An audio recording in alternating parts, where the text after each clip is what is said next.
नमस्कार मित्रांनो. पुन्हा एक वेळ मी आपल्याला भेटायला आलोय.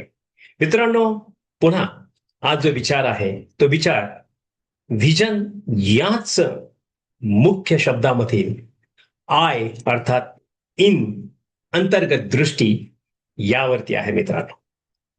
आपल्याला यश नेहमी बाहेरून दिसण्यासाठी आपण प्रयत्न करत असतो. पण खरं सांगू मित्रांनो, यश हे बाहेर दिसण्यापूर्वी ते मनात दिसलं पाहिजे. तुमची अंतर्गत दृष्टी ही अत्यंत उत्तम असली पाहिजे. तेव्हा संस्थेच्या अंतर्गत संस्कृतीमध्ये ती निर्माण होण्याची गरज असते.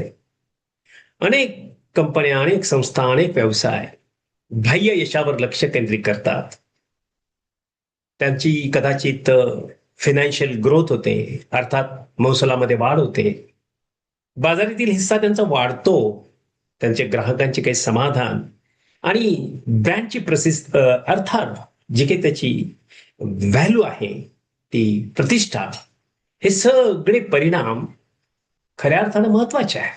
पण सगळ्यात यशाचा जर शाश्वत यशाचा जर खरा पाया काय असेल तर संस्थेची अंतर्गत बळकटी जी आहे ती. जेव्हा कर्मचारी तुमचा संस्थेच्या दृष्टिकोनावर अर्थात त्याचं व्हिजन जे काय आहे त्या कंपनीचं त्यावर विश्वास ठेवतो, त्यासाठी मित्रांनो तुमच्या कंपनीचं व्हिजन असलं पाहिजे. आणि ते व्हिजन कसं असलं पाहिजे तर तुमच्या व्यवसायाशी पूरक असलं पाहिजे. तुमचा व्यवसाय काय सेवा देतो, काय उत्पादन देतो आणि त्याचा काय परिणाम त्यांच्या एकंदरीत व्यवसायामध्ये होणार आहे, सकारात्मक व्हॅल्यू त्यांची काय क्रिएट होणार आहे, हे तुम्हाला त्या तुमच्या व्हिजन मध्ये दिसलं पाहिजे मित्रांनो. आणि संस्थेच्या मूलभूत मूल्य जे आहेत, तुमची कोर व्हॅल्यूज आहेत, ही नेहमी तुम्ही स्वतःला त्याबरोबर जोडलं गेलं पाहिजे. आणि जेव्हा तुमचा कर्मचारी त्याबरोबर जोडतो तेव्हा तिथे एक अंतर्गत एक इच्छाशक्ती सकारात्मकतेची निर्माण होत असते मित्रांनो. सामायिक जी उद्दिष्ट असतात ती साध्य करण्यामध्ये पण आपली भूमिका अत्यंत महत्वाची आणि ती आपण समजून घेतली पाहिजे उद्योजक म्हणून. आणि अर्थात जे कोणी स्टार्टअप करणार आहे त्यांनी एकत्रित जेव्हा हेतू आपण साध्य करण्याचा प्रयत्न करतो तेव्हा सहकार्य उत्तम पद्धतीने वाढतं आणि त्यामुळे जे असामान्य वाटणारी गोष्ट असते ती सहज तुम्ही उत्कृष्टरित्या साध्य करू शकता मित्रांनो. जेव्हा सशक्त दृष्टिकोन हा अत्यंत आवश्यक आहे. आणि हा केवळ कार्यालयाच्या भिंतीवरती लिहिलेला संदेश नसतो. विजन म्हणजे आमचं हे विजन आहे, आमच्या रोजच्या कृती या आहेत, आमचे निर्णय या असे आहेत. अरे मित्रांनो, तुमच्या रोजच्या कृतीमध्ये, तुमच्या निर्णयामध्ये आणि वर्तमानामध्ये ते विजन प्रतिबिंबित होणं आवश्यक आहे. ते दिसलं पाहिजे. आणि जेव्हा लोक स्वतःला एखाद्या अर्थपूर्ण उद्दिष्टाशी जोडतात तेव्हा लक्षात घ्या एक उत्तम अनुभव येत असतो.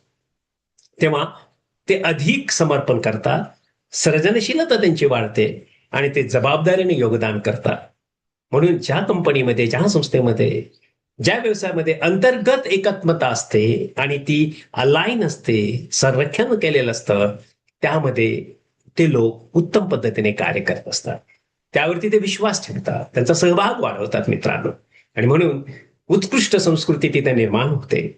जेव्हा आतून संस्था मजबूत असते तेव्हा तिचे यश आणि तिचे आपोआपच तेज उत्तम पद्धतीने इतरांना कळतं. तेव्हा अंतर्गत एकात्मता ध्येय दृष्टीची निर्मिती करत असते मित्रांनो, हे कायम लक्षात ठेवा. तेव्हा मला विश्वास आहे की तुम्हाला हा विचार नक्कीच आवडेल. जेव्हा आपण ही गोष्ट समजून घ्यायचा प्रयत्न करतो तेव्हा एका कंपनीमध्ये एक उदाहरण म्हणून मी तुम्हाला सांगू इच्छितो की जेणेकरून ही संकल्पना तुम्हाला समजेल. आतमध्ये अंतर्गत जी इच्छा असते ती कशी असली पाहिजे, दृष्टिकोन कसा असला पाहिजे. एका कंपनीमध्ये दोन विभाग आहेत आणि ते दोन्ही विभाग समान संसाधनाने, समान तंत्रज्ञानाने आणि समान बाजारपेठच्या उपलब्धतेमध्ये काम करतायत. तरी एक विभाग सातत्याने उत्कृष्ट परिणाम देत आहे तर दुसरा विभाग अपेक्षित कामगिरी करण्यामध्ये संघर्ष करत आहे. मग या फरकामागचं कारण काय असतं मित्रांनो, तर त्यामध्ये एकच गोष्ट आहे की जो मुख्य अधिकारी आहे, जो कोणी अधिकारी ओनर आहे, तो सीईओ आहे, त्यांनी काळजीपूर्वक निरीक्षण केल्यानंतर त्याच्या एक लक्षात आलं की यशस्वी विभागातील कर्मचारी केवळ आपली कामे पूर्ण करत नव्हते, त्या संस्थेच्या दृष्टिकोनाशी, व्हिजनशी मनापासून जोडलेले होते. आणि त्यांना हे स्पष्टपणे समजत होतं की त्यांच्या दैनंदिन प्रयत्नामुळे कंपनीची व्यापक उद्दिष्टांना आपण हातभार कसा लावतो. तर अनेकदा ते म्हणायचे, हे फक्त माझे काम नाही, हे आपल्या सामूहिक यशासाठीचं माझं योगदान आहे. काय तुमचे कर्मचारी म्हणतात का? किंवा तुम्ही त्यांना म्हणण्यास भाग पाडत आहात का? तर तुमचं अभिनंदन. जर तुम्ही तसं करत असाल, नसेल तर ते करणं गरजेचं आहे मित्रांनो. तर दुसऱ्या विभागातील कर्मचारी मात्र केवळ सोपवलेले काम करणार, म्हणजे पाट्या टाकण्याचं काम करत होते. संस्थेची दृष्टी, संस्थेचं मूल्य किंवा सामायिक उद्दिष्ट त्यांचा काहीही संबंध नव्हता. वर्षानुवर्ष हा फरक अधिक अधिक स्पष्ट होत गेला आणि पहिल्या विभागामध्ये नाविन्य, इनोव्हेशन स्वीकारली गेली आणि ग्राहकाचा विश्वास संपादन केला मित्रांनो, आणि सातत्याने उत्कृष्टता त्यांनी दिली. आणि दुसरा विभाग मात्र बदल आणि स्पर्धेच्या आव्हानाची झुंज देत राहिला.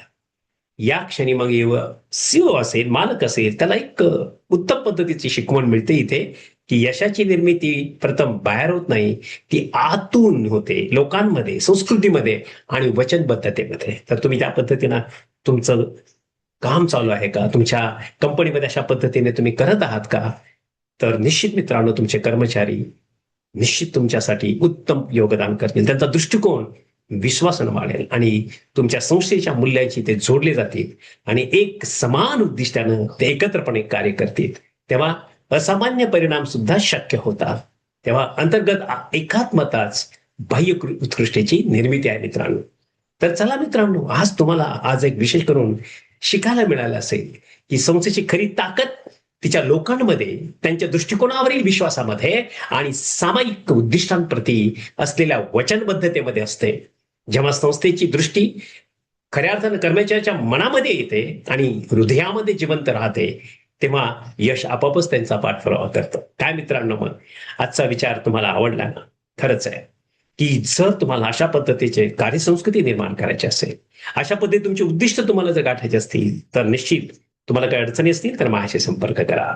माझा नंबर आहे 7768981355, 7768981355. आणि मला विश्वास आहे मित्रांनो, हा व्हिडिओ तुम्ही लाईक कराल आणि तुम्ही अर्थात सबस्क्राईब कराल आणि फॉरवर्डही करा. जे गरजू उद्योजक आहेत त्यांच्याकडे जाईल. धन्यवाद. तुम्ही पाहतात आणि विशेष करून मला प्रोत्साहित करता. धन्यवाद मित्रांनो, हा व्हिडिओ पाहिला.